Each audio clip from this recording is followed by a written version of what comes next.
What's up guys, welcome to our channel physics Baba. तो आज मैं आपको एक बात बताने आया हूँ। मेरा आपने थंबनेल तो देखा ही होगा कि मैंने सबसे इंपॉर्टेंट डेरिवेशन के बारे में बात करी है क्लास 12th के अंदर। मैं आपको बताना चाहता हूँ क्लास 12th के अंदर मैंने एनालिसिस किया है 10 इयर्स के सीबीएसई के क्वेश्चन पेपर्स का कि हर साल कौन सी डेरिवेशन रिपीट्स होती है। तो मैंने पिछले साल ही पेपर दिया है, तो पिछले साल मैंने पेपर दिया है, तो मैं आपको बताता हूँ कि किस प्रकार से डेरिवेशन आती हैं। देखो, आपको सीबीएसई 5 नंबर का क्वेश्चन देगी। 5 नंबर के क्वेश्चन में से 2.5 नंबर का आपको वो दे देगी, क्या नाम है, डेरिवेशन, और 2.5 नंबर की न्यूमेरिकल्स दे देगी। ऐसे क्वेश्चन बनाती है सीबीएसई। आपने कभी भी देखा, क्योंकि मैं अभी तो हर साल पेपर देखता हूँ, हर साल के 10 इयर्स के एनालिसिस करके आपको बता रहा हूँ। और मैं वही क्वेश्चन बताऊंगा या फिर डेरिवेशन बताऊंगा जो पेपर में आएगी, उससे फालतू में कुछ नहीं बताऊंगा। तो मैंने फोन में अपने एनालिसिस करके बताया है, देखा है कि 10 इयर्स के क्वेश्चन पेपर्स के एनालिसिस करके मैंने एक डेरिवेशन की पीडीएफ बनाई है। तो मैं आपको उसको बताता हूँ कि कौन कौन सी इंपॉर्टेंट मैंने रखी है। सबसे इंपॉर्टेंट मैंने रखा है कॉलम्स लॉ ऑफ इलेक्ट्रोस्टैटिक्स। सबसे इंपॉर्टेंट, इसमें आपको कॉलम्स लॉ को प्रूफ करना है कि कैसे प्रूफ होगा कि 2 पॉइंट्स चार्ज के बीच में आपको इलेक्ट्रिक फील्ड निकालनी है, तो वो कैसे निकलेगी। ठीक है, आपको पता ही होगा कि क्यू अपॉन में आर स्क्वायर लग के फॉर्मूला लगेगा, जिससे कि आपको इलेक्ट्रोस्टैटिक लॉ प्रूव हो जाएगा। इलेक्ट्रोस्टैटिक्स लॉ पूरे क्लास 12th के फिजिक्स का फर्स्ट चैप्टर है, आपको ये बात पता ही होगी। मैं सेकंड डेरिवेशन बताता हूँ, और आपको हर एक डेरिवेशन सीबीएसई के अंदर डायग्राम वाइज बनानी है। अगर आपने डायग्राम नहीं बनाया तो आप पेपर में कम नंबर स्कोर करेंगे, ये बात ध्यान रखें। सेकंड डेरिवेशन बताऊंगा मैं, electric field due to dipole on axis. Electric field due to dipole on axis sides में लिखी हुई आ रही होगी मेरे। ये सबसे इंपॉर्टेंट डेरिवेशन, ये डायरेक्ट उठ के आती है। मैंने अभी जस्ट पेपर दिया है सीबीएसई का, उसमें क्वेश्चन आया था ये। और आपको बता दूं, सीबीएसई ने 50-50% कॉम्पिटेंसी वेस्ट तो कर दिया है। तो सीबीएसई न्यूमेरिकल्स ज्यादा देती है as compare derivation, because numericals hard देती है। इस साल भी फिजिक्स के अंदर जेई मेंस के क्वेश्चंस आए थे, 6 से 7 क्वेश्चन आए जेई मेंस के। तो ये बहुत बड़ा चेंज कर दिया सीबीएसई ने, पेपर टफ बना दिया है। तो इस साल आपको पता होगा ये भी बात होने जा रही है कि ओपन बुक परीक्षा, ये बहुत इंपॉर्टेंट टॉपिक है सीबीएसई का। और मैं नेक्स्ट डेरिवेशन बताता हूं आपको, electric field due to dipole on equatorial line, ये इंपॉर्टेंट डेरिवेशन है। Second, third, torque on a dipole, most important. छोटी छोटी डेरिवेशन है, मैं आपको प्रूव करके दिखाऊंगा जब आपके मिड टर्म्स स्टार्ट होंगे। Gauss law of verification. Gauss law of verification law क्या है, इस लॉ में 3 छोटी छोटी डेरिवेशन है। फर्स्ट डेरिवेशन है इसके अंदर, electric field due to straight long charge conductor. ये जो थी इस साल कटी हुई थी, लेकिन अब जो 24 और 25 का पेपर होने वाला है ना, उसमें आएगी ये। और spherical shell due to an dipole electric field, ये भी पिछले साल कटी हुई थी और इस साल आएगी, आपको बता दे रहा हूं मैं, कंफर्म आनी है ये। सबके ऊपर लिखे हुए आ रहे होंगे नाम।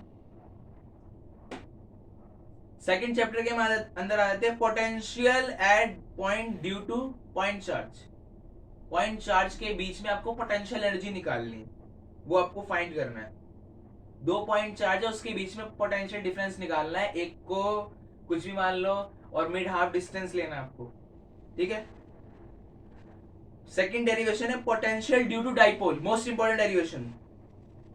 इस डेरिवेशन में क्या होगा, ऑन ए एक्सियल लाइन के अंदर आपको डेरिवेशन ड्रॉ करनी होगी और 2 पॉइंट चार्ज के बीच में टॉर्क ऑन ए डिस्टेंस निकालना होगा। ठीक है, ये इंपॉर्टेंट है। और नेक्स्ट है parallel plate capacitor. Parallel plate capacitor most important derivation जो आपके मिड टर्म और प्री बोर्ड में आ सकती है, क्योंकि मैंने भी मिड टर्म और प्री बोर्ड दिए हैं, मेरे को पता है कि डेरिवेशन डायरेक्ट उठ के आई थी। सो गाइस, अब नेक्स्ट बताता हूं मैं, potential energy of system two charge is an external electric field, ये मोस्ट इंपॉर्टेंट डेरिवेशन है। ये डायरेक्ट उठ के आएगी, direct. Second, capacitance of parallel plate capacitor. Parallel plate capacitor मैंने अभी पहले बताया होगा, ये दूसरी डेरिवेशन है जो डाई इलेक्ट्रिक है वो मैंने इलेक्ट्रिक बताई थी। तो दोनों डाई इलेक्ट्रिक और इलेक्ट्रिक दोनों डेरिवेशन आ सकती हैं डाई रूट के। आप इनको करके चलिए, मैं आपको ये दावा करता हूं कि इनमें से पक्का 2 से 3 डेरिवेशन आएंगी। और मैंने 10 years के पेपर तो एनालिसिस करके बता ही रखे हैं कि मैंने एक पूरा पीडीएफ ही क्रिएट कर लिया जिसके अंदर सारे डेरिवेशन लिखी हुई हैं। तो क्या नाम है, करंट इलेक्ट्रिसिटी में ज्यादा डेरिवेशंस नहीं है, ओनली ड्रिफ्ट वेलोसिटी की डेरिवेशन आपको करनी है सिर्फ। बाकी बाकी तो उसमें आसानी है, सीरीज इन सेल तो आता नहीं है, बाकी उसका फॉर्मूला क्रिएट करना होता है। सीरीज इन पैरेलल वो तो आ ही जाता है, वो तो आपको पता ही होगा कि सीरीज में क्या होता है, पैरेलल में क्या होता है, क्योंकि हर बच्चा 10वीं पढ़ के आया, 12वीं में ऐसे तो आ नहीं गया। Wheatstone bridge using by Kirchhoff law, most important derivation. Wheatstone bridge use by Kirchhoff law, most important. So guys, 4th chapter start करते हैं। Magnetic field at a centre of a circular loop carrying current, most important. एक circular loop है, उसके आसपास कितनी electric field या magnetic field generate हो रही है, उसको हमें निकालना है। आपको जब पता होगी, कोई भी अगर करंट कैरिंग वायर है उसके चारों तरफ एक लूप बनता है, जिससे पता उस और लूप बनाती है क्या, magnetic field. Current carrying wire के चारों तरफ लूप बनाती है मैग्नेटिक फील्ड, पता होगी आपको ये बात, ठीक है। और अगला इसमें डेरिवेशन है magnetic field on A axis of circular current loop, ये डेरिवेशन है। ओके, ये डेरिवेशन मोस्ट इंपॉर्टेंट डेरिवेशन है, जिसको बायो-सावर्ट लॉ से डिफाइन करना है, ठीक है। बायो-सावर्ट लॉ यही कहता है करंट कैरिंग वायर है, इतने डिस्टेंस में मैग्नेटिक फील्ड क्रिएट हो रही है, मेनली बायो-सावर्ट लॉ यही कहता है। एक होता है ampere circuital law. Ampere circuital law क्या कहता है, एक करंट कैरिंग वायर है, उसके कितने सरकमफ्रेंस में मैग्नेटिक फील्ड जनरेट हो रही है, तो वो है ampere circuital law, most important. Magnetic field due to infinite long straight current carrying conductor, मतलब एक होल कंडक्टर के बीच में कितनी मैग्नेटिक फील्ड क्रिएट हो सकती है, उसकी डेरिवेशन भी मोस्ट इंपॉर्टेंट है। मेनली इसमें आपको मैथमेटिक एनालिसिस करना होता है डेरिवेशंस के अंदर, और सम इंग्लिश आपको लिखने होते हैं, और एंड में हैंस प्रूफ कर देना होता है, तो सर आपको फुल मार्क्स दे देंगे। और यहाँ पे डेरिवेशन खत्म हो रही है धीरे धीरे, कुछ ही डेरिवेशन रह रही हैं जो मैं देख रहा हूँ। मैं आपको पीडीएफ दूंगा इसकी पूरी, मैंने खुद बनाई है।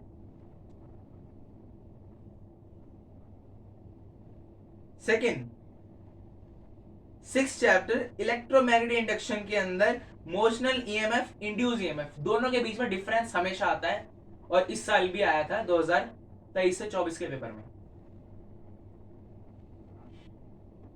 So guys, self induction of A solenoid, solenoid की डेरिवेशन पक्का आती है कि एक करंट कैरिंग वायर है, उसके में कितने एंड्स जो है मैग्नेटिक फील्ड टर्न हो रही है, रोल कर रही है, सोलेनॉइड होता है वो।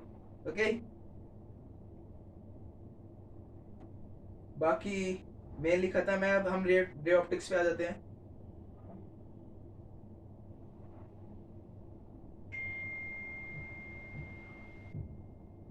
रे ऑप्टिक्स में आपको ये पता होना चाहिए इंटरनल एंगल क्या होता है, या इंटरनल रिफ्लेक्शन एंगल क्या होता है, ये आपको इंपॉर्टेंट है, पता होना चाहिए। रे ऑप्टिक्स में refraction of at a spherical surface, ये भी डेरिवेशन आती है। लेंस मेकर फॉर्मूला आना चाहिए कि लेंस मेकर फॉर्मूला कैसे बना। रिफ्रैक्शन थ्रॉट प्रिज्म, ये भी आना चाहिए, ये भी आता है।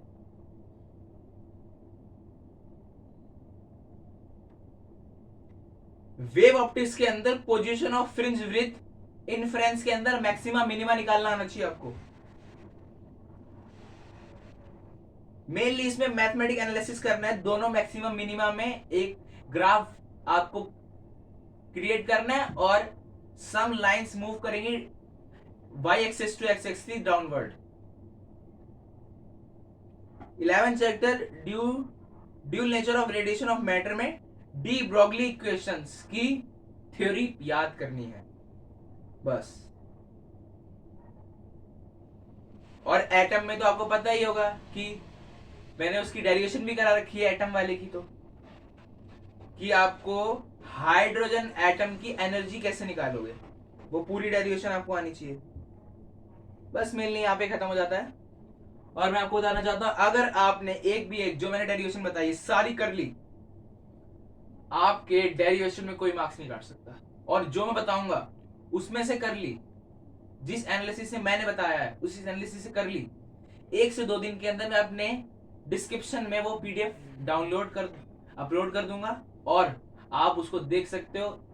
जैसे आपको पढ़ सकते हो, रट सकते हो, जो मर्जी आप करो, लेकिन वो उससे बाहर नहीं आएगा। और मैंने बेस्ट से बेस्ट एक्सप्लेनेशन दे रखा है, ठीक है? तो आप ध्यान दीजिए उस पर, समझ के चलिए एक एक लाइन को फिजिक्स की, क्योंकि physics is the most important chapters और टॉपिक इन आवर लाइफ।